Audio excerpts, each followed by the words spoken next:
I need your help. Talk me out of buying another electric car.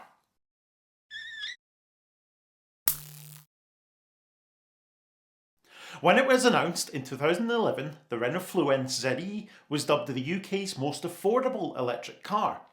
And at £17,850 on the road, you can see why it would be, especially when compared to today's market where a Renault Zoe costs £29,240.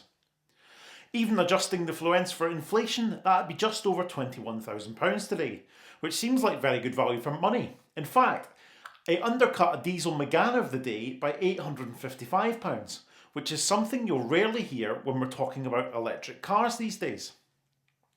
It also undercut the much smaller Mitsubishi i-MiEV by £6,140. You'd have needed £23,990 if you wanted to drive one of those away. Well equipped for the time too.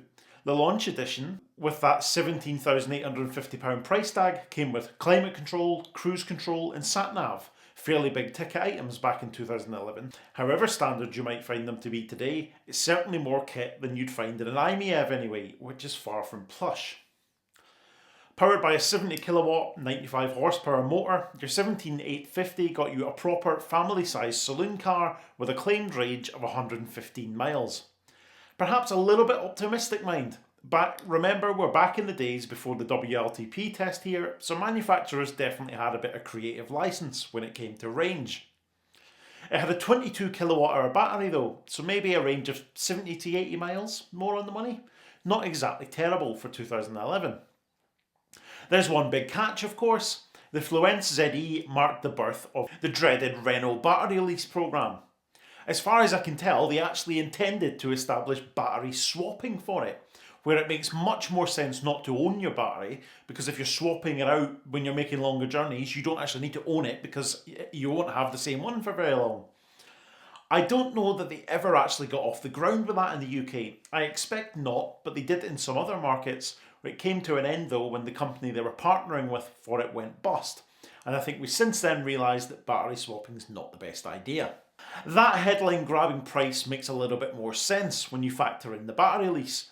But just like with my 2013 Kangoo ZE, it includes a warranty for the battery and breakdown cover. But unlike my Kangoo, it represents pretty poor value for money, given the lease starts at £75 a month. And I think that was one of the major contributors to killing the mass appeal of the Fluence, even though this practice continued with the Zoe for a number of years. What also doesn't help is that this family car doesn't have any kind of rapid charging capability. Just like the Kangoo, you're limited to charging at 16 amps, 3.6 kilowatts, which hugely limits your usability. If you're definitely not going to want to regularly try to take it long distance if a charging stop is going to take you more than 4 hours. So now you're saying, well, thanks for the history lesson, but why are you banging out on about an old Renault that nobody particularly wanted when they were new and even fewer people want now? Well, they don't come up for sale very often. Given how many left reckons there are only 43 of them taxed and on the road, down from those heady heights of 75 in 2016, there's not very likely to be many either. So when I saw a 2012 model with just 9,600 miles on the clock, I was very tempted indeed. Let's take a quick look at the advert on Speak EV, shall we? Renault Fluence ZE 2012 Dynamique, £4,500. Renault Fluence ZE Dynamic in electric blue, only two owners from new. Renault Leicester and the present owner. I bought the vehicle in 2013 as an ex-demonstrator. The car has only covered 9,600 miles and is in excellent condition, always garaged, and has full leather seats and TomTom sat-nav. Just had an MOT, no issues, the range is 60 to 70 miles, so is only used for urban journeys, doesn't have rapid charging, so we already know that. And it is battery owned as they bought the battery lease off of Renault Finance.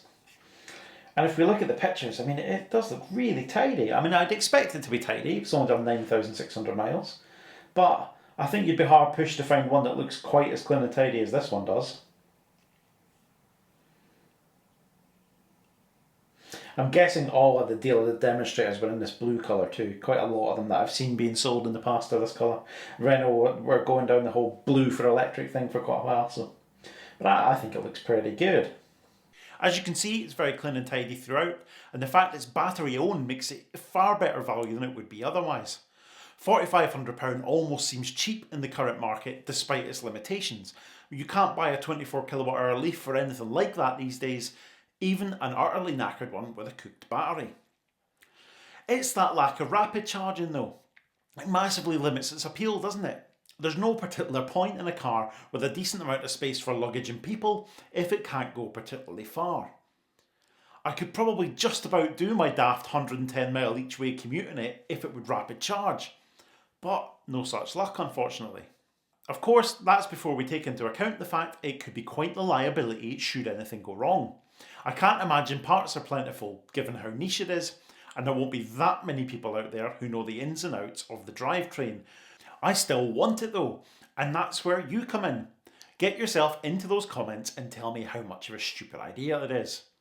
I don't particularly need another car, although I have been thinking recently about selling the Kangoo because I'm not using it as often as I could.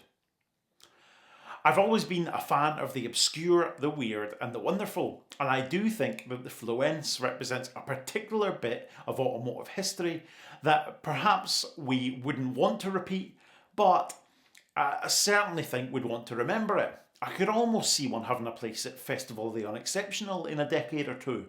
It was the UK's most affordable electric car after all. The Renault Fluence ZE, an interesting, irrelevant, largely forgotten piece of automotive history that wasn't even particularly remembered when it was brand new. Thank you very much for watching. Do tell me what you think in the comments, and I'll see you next time.